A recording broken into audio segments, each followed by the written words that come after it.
When American firms look to China for business, they first look to me. If you have a problem, no one else can help.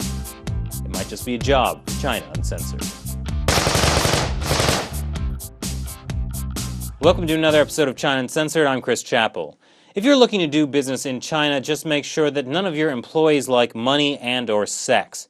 Don't worry, that just limits your hiring pool to anyone not part of the human species. If you do happen to go ahead and hire a human, you might find out that that cute Chinese business you're in bed with might just throw a few $1 million and a truckload of women at some schlub employee in exchange for your company's secrets. I know, who would have thought that a country that has no scruples torturing and killing its own citizens also wouldn't have very strong business ethics either?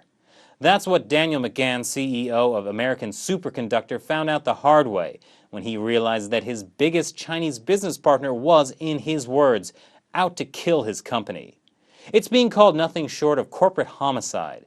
American Superconductor makes a computer software that controls the electrical output from wind turbines, and their biggest client is, or rather was, the second largest wind energy supplier in the world, Sinovel.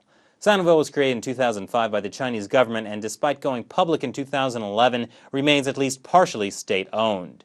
Sounds like a match made in corporate heaven, but it was a short honeymoon. Around the time of going public, Sinovel hired former American Superconductor employee Dejan Karavasevic, who was working as chief engineer in its Austrian office, to steal its software and email it to Sinovel executives in China.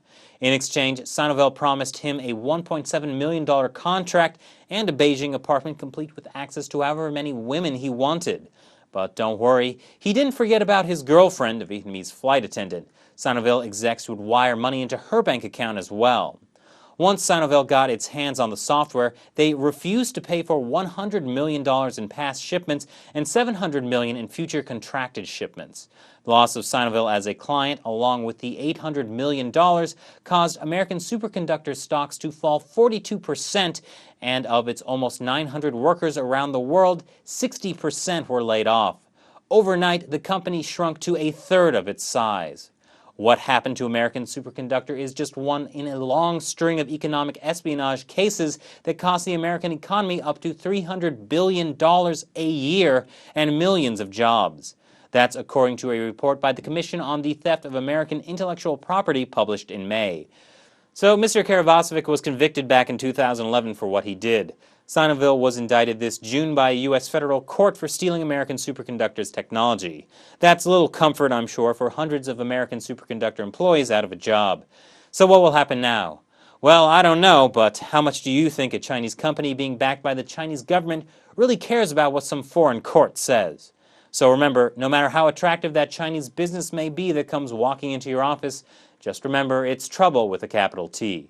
Thanks for watching this episode of China Uncensored. Be sure to take a look at some of the case files on the Facebook and Twitter page, and check back tomorrow for another new episode. Once again, I'm Chris Chappell. Catch you next time.